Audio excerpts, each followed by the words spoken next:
Olá, queridos alunos, nós vamos tratar aqui das invasões holandesas, expansão territorial e mineração. Nós precisamos ser rápidos, porque nós temos que pontuar os principais pontos que você deve considerar em relação a esse assunto que nós vamos abordar. Além de nós falarmos sobre os holandeses, no primeiro momento, nós vamos falar de quê, professora? Também nós vamos falar das invasões francesas no Brasil. No primeiro momento, que é necessário você relembrar em relação ao assunto, né? Em relação, na realidade, a esse contexto. Alguns países da Europa, eles não respeitaram o chamado Tratado de Tordesilhas. O Tratado de Tordesilhas é aquele tratado que dividiu as terras da América entre Portugal e Espanha. Ou seja, você vê franceses comercializando o pau-brasil e você vê os holandeses participando ativamente da economia açucareira.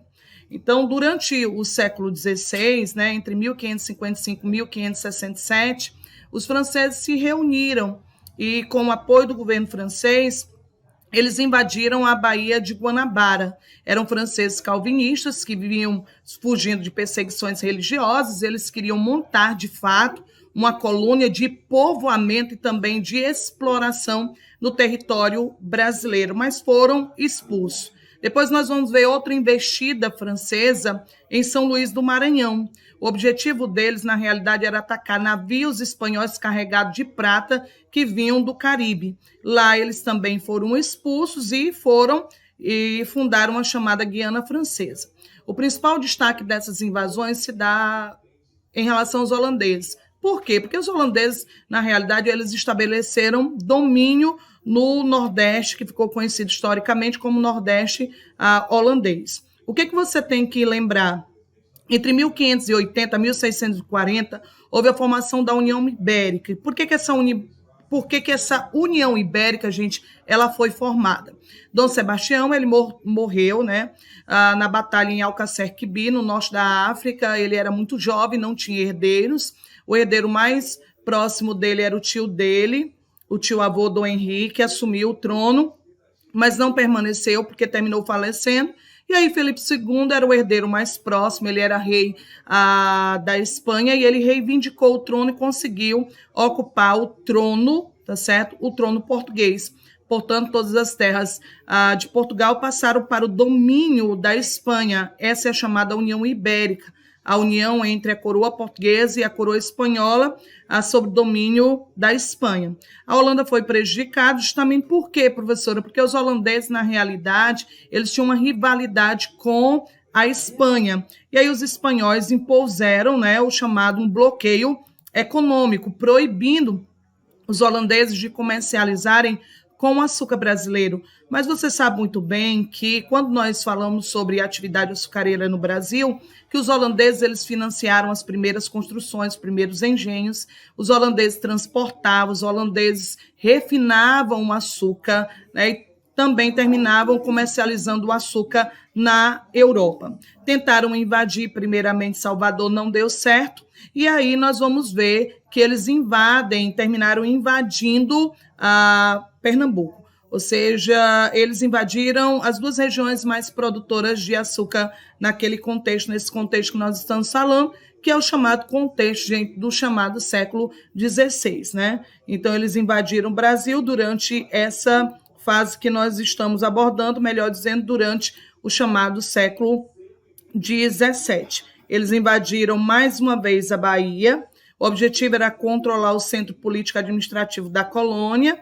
Houve uma resistência, como eu disse para vocês, eles não conseguiram ocupar a Bahia e eles rumaram para Pernambuco. A conquista, de certa forma, foi rápida, mas houve resistência, tá certo? Dos pernambucanos. Eles terminaram fundando o chamado Arraial do Bom Jesus, tá certo? E houve a traição do Calabar, né? Ele é considerado um traidor, mas aquele questionamento que eu já fiz, quem foi que Calabar traiu? Qual foi o Brasil que ele traiu? Porque o Brasil não existia ainda, de fato. O Brasil não era independente, ou seja, todas as terras do Brasil nesse contexto estavam sob domínio de quem, professora? Sob domínio da Espanha. E aí nós vamos ver a segunda fase, gente. A segunda fase é a fase mesmo, de fato, da dominação. holandesa. Quando os holandeses, né, invadiram, na primeira fase houve resistência, na segunda fase eles estabeleceram um governo, gente, em Pernambuco, e é o chamado período de Maurício Nassau. Maurício Nassau ele foi, na realidade, colocado como governador do Brasil holandês, né? Ele era executivo da Companhia das Índias Ocidentais, ficou responsável pela administração do Brasil, enquanto a Companhia das Índias Orientais ficou responsável pela ocupação de várias terras, né, de várias regiões lá na África. E aí o Maurício Nassau ele adotou uma série de medidas. Ele, na realidade, trouxe uma missão artística, cultural para o Brasil, liderada por Franz Post. Também remodelou Recife, construção de pontes, construção de palacetes, construiu observatórios astronômicos, implantou a chamada tolerância religiosa e a Câmara dos Escarbinos, como vocês podem observar aqui em algumas imagens referentes àquilo que eu já mencionei, tá certo? A terceira fase, gente, foi a expulsão dos holandeses do território brasileiro. A coroa portuguesa já tinha, na realidade, restabelecido os domínios, os seus domínios, já tinha acabado a chamada União Ibérica, e Portugal terminou ajudando os brasileiros, né? Porque, ou seja, as terras eram de Portugal, mas os holandeses estavam ocupando parte do Nordeste, e aí os portugueses apoiaram a expulsão dos holandeses, e a expulsão dos holandeses se deram por quê? Quais foram os motivos? Houve a substituição de Maurício Nassau na Companhia das Índias Ocidentais. Os fretes eles eram muito caros, houve um aumento do custo de vida, tá certo? Cobrança de impostos, e houve uma ameaça também, gente, de confisco de propriedades. Por quê, professora? Você tem que lembrar que quando os holandeses eles invadiram Pernambuco, houve vamos dizer assim, a atividade açucareira ela foi afetada com a invasão holandesa, né? E os holandeses, quando estabeleceram de fato domínio, estabeleceram o governo, o Maurício Nassau ele reaparelhou os engenhos, financiou a atividade de novo açucareira, porque o principal objetivo deles era, na realidade, restabelecer o comércio açucareiro com o Brasil. Quando Maurício Nassau saiu, a Companhia das Índias Ocidentais começou a cobrar insistentemente esses impostos, sob pena que, se eles não pagassem, eles teriam suas terras confiscadas. E aí, diante disso, dessa situação, desse cenário, marcado pela substituição de Maurício Nassau, pelos fretes mais caros, tá certo? Pelo aumento e a cobrança efetiva de impostos e pelo confisco ou tentativa de confiscar as terras dos senhores de engenho, os pernambucanos se uniram juntamente com Portugal e conseguiram expulsar os holandeses. Aí isso terminou resultando um declínio da atividade açucareira no Brasil, porque os holandeses foram lá para as Antilhas, começaram a produzir açúcar nas Antilhas, e o açúcar antiliano era de melhor qualidade, tinha um preço mais barato, né? E aí, gente, esses são os principais pontos a se considerar em relação às invasões estrangeiras. E outro ponto que nós vamos agora analisar é a expansão territorial, um assunto também, de certa forma, muito fácil. Falar de expansão territorial é, de fato, lembrar da atuação dos bandeirantes, né? São Vicente, que outrora foi uma capitania muito rica, muito próspera pela atividade comercial açucareira, pelas exportações do açúcar, as terras ficaram empobrecidas, e aí eles terminaram fazendo o quê, professora? Eles terminaram exercendo outras atividades, e dentre essas outras atividades dos vicentinos está a atividade do chamado bandeirantismo, né? Vou aqui retornar para você entender de forma muito clara. Nós temos que, a primeiro momento, você tem que, na realidade, ter focado muito na sua mente as diferenças, né, entre as entradas e as bandeiras. Ou seja, você sabe que era objetivo sempre da coroa portuguesa, gente, encontrar metais preciosos. Então, desde o primeiro momento, a coroa portuguesa já organizava as chamadas entradas. E as entradas elas tinham como objetivo o quê, professora? Pesquisar metais preciosos em busca de metais preciosos, combater e aprisionar índios, elas partiam dos mais diferentes pontos do território brasileiro. As entradas elas eram expedições oficiais, e essas entradas terminam também contribuindo, gente, para a ocupação do Brasil. Quando a gente fala de expansão territorial, nós estamos falando de uma expansão que, na realidade, ela vai entrar para o interior do Brasil, tá certo? É isso que você tem que lembrar. Ou seja, a expansão, ela adentra ao território brasileiro. Porque você sabe que o elemento de ocupação do território, no primeiro momento, foi o que, professora? Foi a cana-de-açúcar. Há de lembrar sempre que a ocupação se dava mais nessa área, tá certo, do Brasil, mas numa faixa próximo ao chamado litoral brasileiro, né, parte do Nordeste brasileiro. E outro ponto que eu tenho que sempre relembrar para vocês, todas as vezes que vocês lembrarem de ocupação territorial no Brasil, vocês lembram de atividade econômica, ou seja, todo o processo de colonização, de ocupação por parte de portugueses, pernambucanos, baianos, no Brasil, gente, se deu atrelado a uma atividade econômica. E aí eu tenho umas bandeiras. As bandeiras já eram expedições particulares, tá certo? E aí as bandeiras, gente, elas tinham objetivos diversos. Eu tenho uma bandeira chamada de apresadora, ou seja, o bandeirantismo apresador tinha como objetivo capturar índios para a escravidão. O bandeirantismo prospector, ele tinha como objetivo busca de metais preciosos. E eu tenho o chamado sertanismo de contrato, onde bandeirantes eles eram contratados para exterminar quilombos ou capturar índios aldeados em missões. Eu também tenho, gente, o chamado bandeirantismo de monções. Esse bandeirantismo ele era responsável pelo abastecimento das regiões mais distantes do litoral brasileiro, né? Como você pode observar, e aqui nós temos o quê? Você pode perceber as diferenças. As entradas organizadas pelo governo, já as bandeiras elas eram geralmente particulares, elas eram formadas por homens. Nas bandeiras você vê a participação também de mulheres, tá certo? As entradas respeitavam o Tratado de Tordesilhas, enquanto as bandeiras não respeitavam o Tratado de Tordesilhas. Não possuíam um ponto fixo de partida as entradas, já as bandeiras, elas partiam sempre da onde, professora, de São Paulo. Partiam sempre de São Vicente.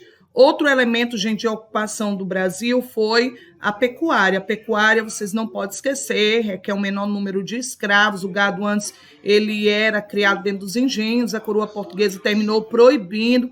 Por quê, professora? Porque as terras destinadas ao gado poderiam ser destinadas ao plantio da cana-de-açúcar, e o açúcar dava mais lucro do que a pecuária, porque a pecuária, gente, era uma atividade interna do Brasil. A pecuária era para abastecer o mercado interno, e a pecuária termina sendo o elemento de interligação entre as diferentes províncias do Brasil. Você vai ver a pecuária forte no Nordeste brasileiro, no Sul do Brasil, e tanto o Nordeste quanto o Sul do Brasil terminaram também abastecendo a região mineradora, porque os bandeirantes paulistas, eles encontraram ouro na região de Minas Gerais, né? Então, a pecuária ela vai gerar latifúndios no sul do Brasil. Eles vão adentrar para o interior do Brasil, o gado e as fazendas de gado também terminam sendo elementos de ocupação do território brasileiro. Aí nós temos as aldeias e as missões jesuíticas,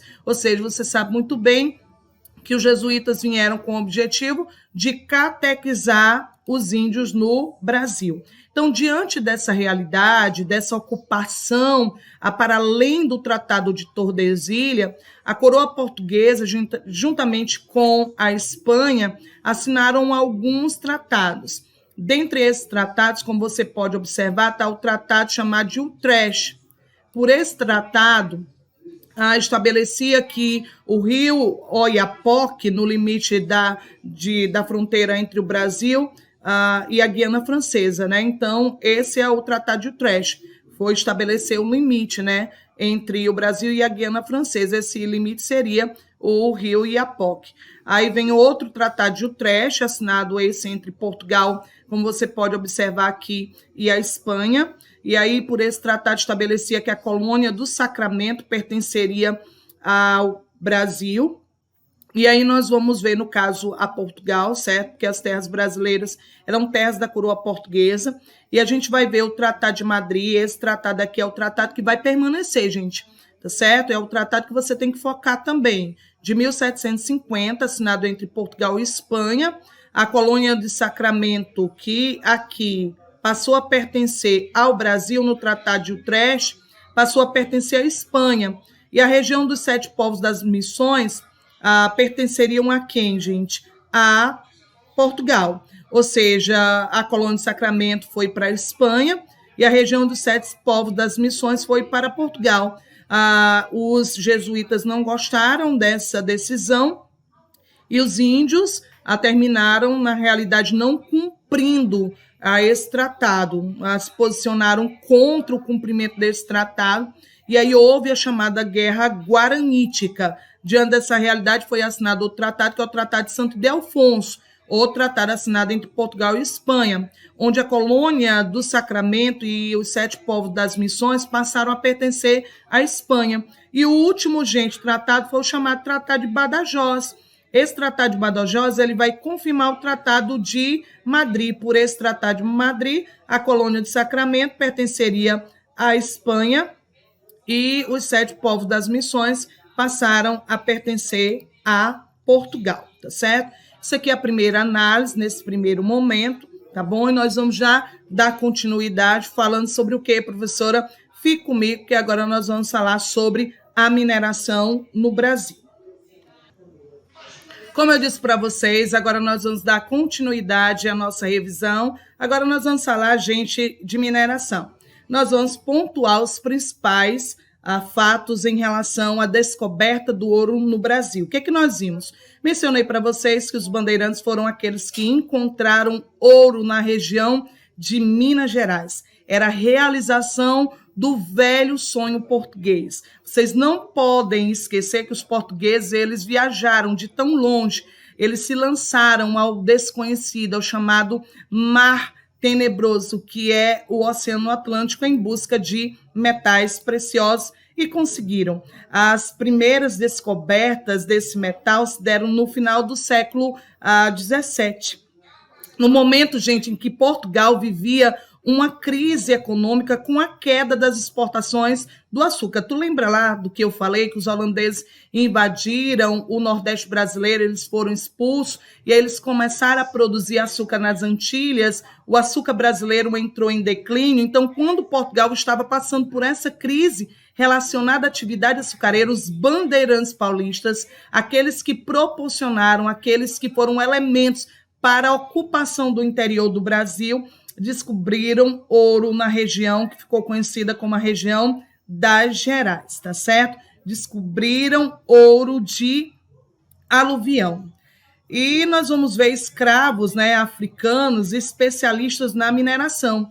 E eles vão ser utilizados nessa prática mineradora, tá certo? Aqui você pode observar a extração do chamado ouro de aluvião. Era tanto ouro, gente, que o ouro faiscava, né? Tinha o ouro de faiscação, né? Que faiscava. Eles iam caminhando pelo, vamos dizer assim, as margens dos rios, eles iam percebendo, vendo ouro. Aqui tá dois tipos, né? Tem as bateias que são utilizadas hoje e as bateias, né? Que eram utilizadas na época no período da mineração.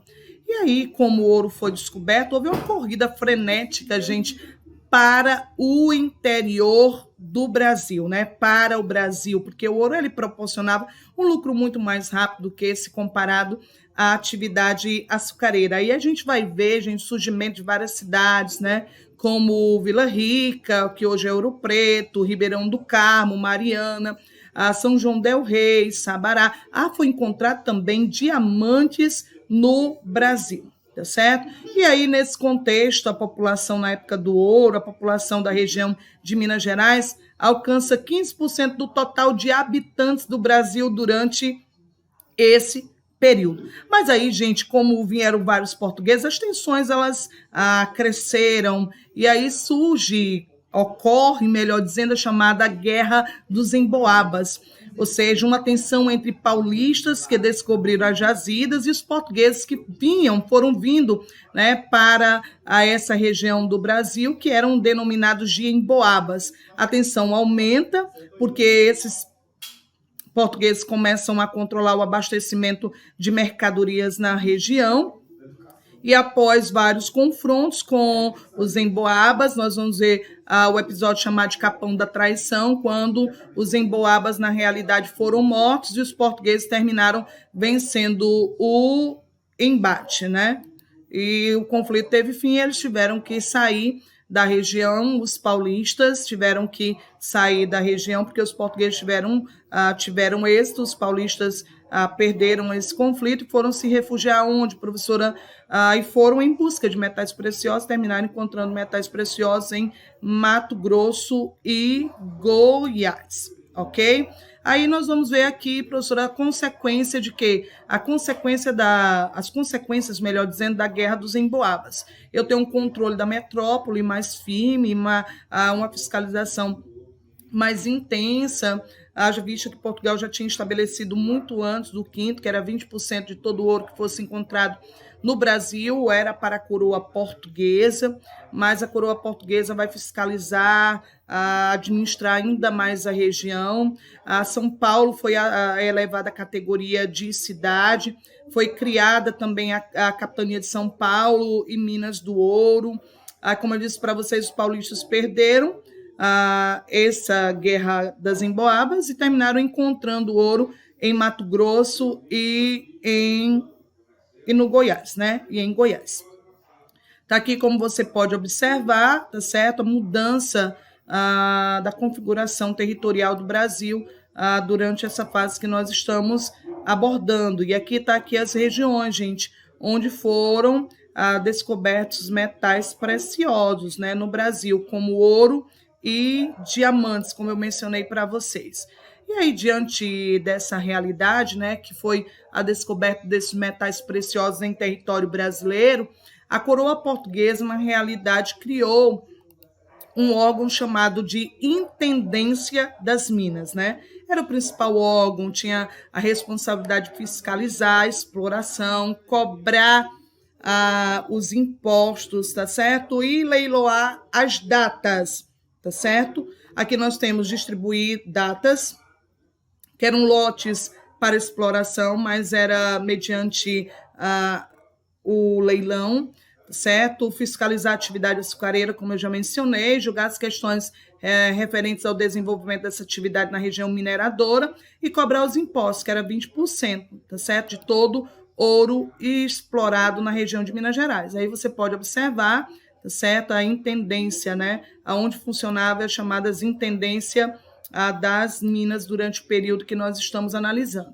Mas um fato que nós temos que considerar, gente, existia muito contrabando, existia muita sonegação de impostos no Brasil durante esse período. E aí a coroa portuguesa proibiu a circulação do ouro em pó ou em pepita, tá certo? E termina fazendo com que todo o ouro que era explorado na região, eles deveriam ser levados para a casa de fundição. Lá nas casas de fundição, o ouro ele seria transformado em barra e ele recebia um selo real. Como você pode observar, esse ouro recebe um selo real, certo? E aí esse ouro já saía das casas de fundição já quitado, ou seja, já saía com o imposto pago, que era o quinto. Termina que os mineradores não gostaram da criação das casas de fundição, eles argumentavam que estavam sendo roubados nas casas de fundição, e aí houve uma das revoltas relacionadas a essa criação das casas de fundição, que foi a revolta de Vila Rica, ou a revolta de Felipe dos Santos. Aqui eu tenho o quê? Como você pode observar, o forno, onde o ouro ele era derretido, transformado em barra, já saía com o selo da coroa portuguesa, e onde era pesado, né? O ouro, não esqueça que 20% era para quem, professora? Para a coroa portuguesa. E aqui está o ouro depois de ser quintado, né?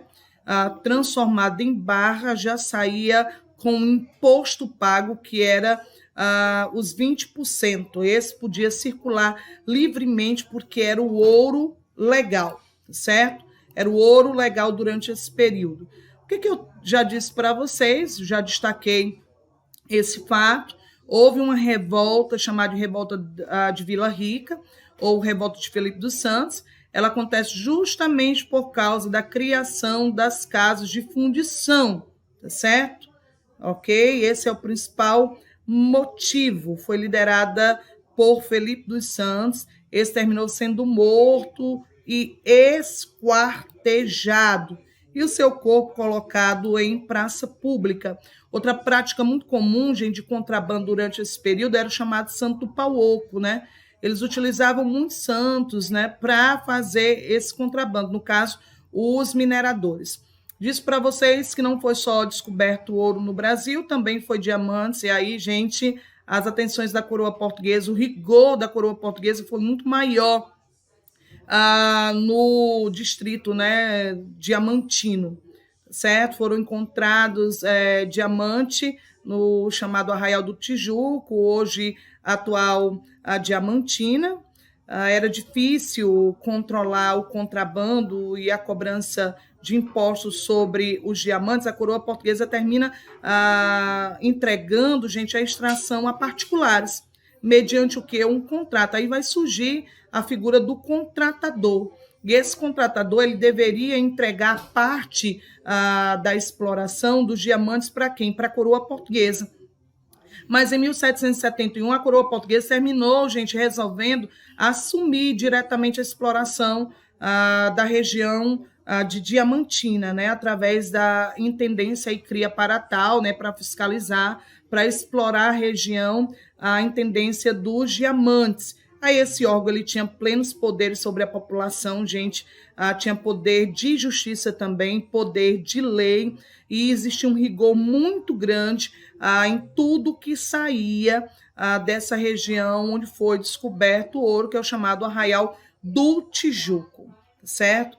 E a gente observa, está aqui, como você pode observar, a intendência dos diamantes, né, em Diamantina, Minas Gerais, retratando a lavagem dos diamantes. É bom eu colocar aqui, existiam escravos, os escravos trabalhavam, gente, não pense que não existia atividade escravista na exploração que existia, tá certo? Os escravos, eles eram tratados, tá certo, com violência, da mesma forma que como eram também tratados na atividade açucareira.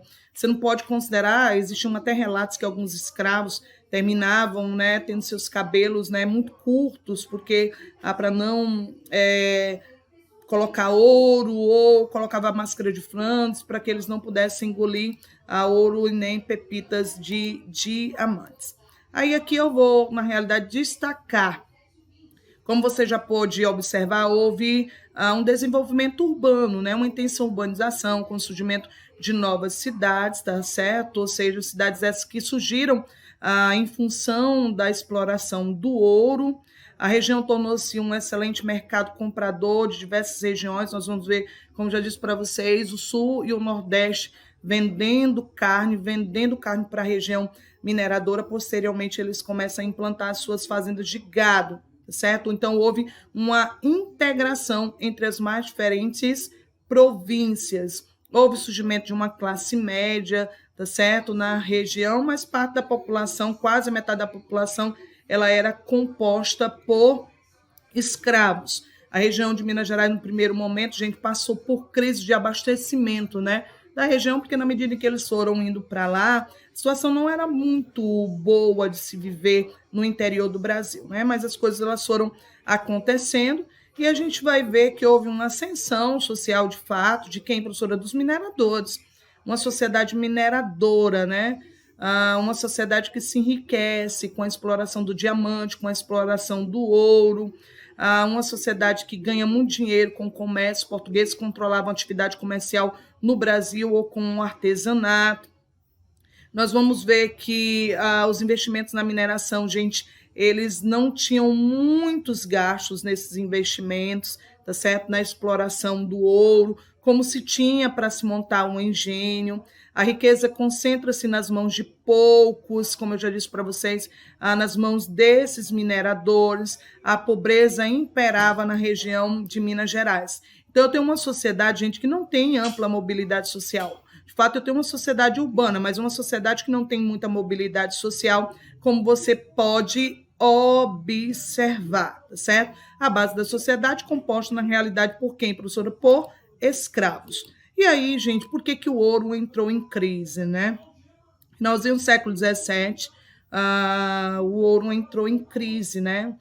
Caiu abruptamente na segunda metade do século XVII, início do século XVII o ouro foi encontrado, finalzinho o ouro já dava indício de crise. Aí nós vamos ver que na segunda metade cai abruptamente a produção de ouro na região.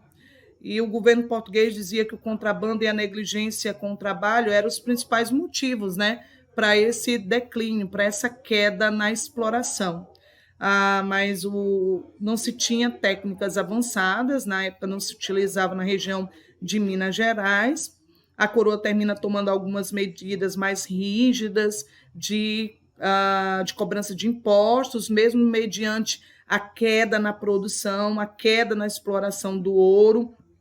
A cota mínima anual, em 1750, determinou que a soma final do quinto deveria atingir a 100 arroba, gente, que é mais ou menos 1.500 quilos de ouro. E aí, como os mineradores não tinham como pagar, justamente por causa da queda na exploração, na produção do ouro no Brasil, terminou que a coroa portuguesa determinou a derrama. E na derrama, a coroa portuguesa ela iria cobrar todos os impostos atrasados. A derrama, de fato, não aconteceu, porque no dia que a derrama iria acontecer, gente, era o dia em que a Inconfidência Mineira seria deflagrada. Mas uma das coisas... Aí, depois disso, nós vamos analisar para outra prova esse detalhe relacionado à chamada Inconfidência Mineira durante esse período. O que eu quero destacar também relacionado, gente, à questão da mineração? A arte, né? O movimento surge primeiro, o movimento literário de fato brasileiro, o arcadismo. Na arte plástica, nós vamos ver destaque com o mestre Aleijadinho, tá certo? Também com o mestre Ataíde. Também nós vamos ver a música, Américo Lobo de Mesquita, Francisco Gomes da Rocha, Inácio Parreiras Neves. Aqui você pode observar, gente, algumas imagens relacionadas a isso. Está aqui tá aqui a escultura do mestre Aleijadinho, que são os 12 profetas, como você pode observar, uma escultura feita em pedra-sabão, sempre com o nariz muito afilado, queixo também pontiagudo. Eram marcas, como você pode observar, do mestre Aleijadinho, tá certo? Aqui, tipo, vê sempre pontiagudo, isso aqui era uma característica do Aleijadinho. Aqui o mestre Ataíde, gente, isso aqui era a pintura em perspectiva, né? Chamada pintura em 3D, que era pintado nos tetos das capelas. As capelas, elas, na realidade, as igrejas barrocas, né? De arquitetura barroca, elas recebiam uma lâmina de ouro, tá certo? Ficamos por aqui. Nós já falamos sobre os outros pontos. Não se esqueçam que a mineração proporcionou a expansão do território brasileiro, o aumento da população no sertão do Brasil. As áreas que eram isoladas passaram a ser interligadas com a atividade do ouro e a população aumentou 11 vezes mais durante esse período. Outro destaque é a mudança da capital. A capital mudou, na realidade, da onde o professor de Salvador para o Rio de Janeiro, justamente por causa da proximidade do Rio de Janeiro em relação à região mineradora, para melhor controlar, né, o escoamento do ouro, que a maior parte do ouro não ficava no Brasil, ia para Portugal, para dificultar também o contrabando, tá certo? E para também facilitar a comunicação entre a capital e a região de Minas Gerais, tá certo? E aí, os outros pontos nós vamos ver nas outras aulas. Ficamos por aqui. Um forte abraço, queridos alunos. Foque na prova. Até mais.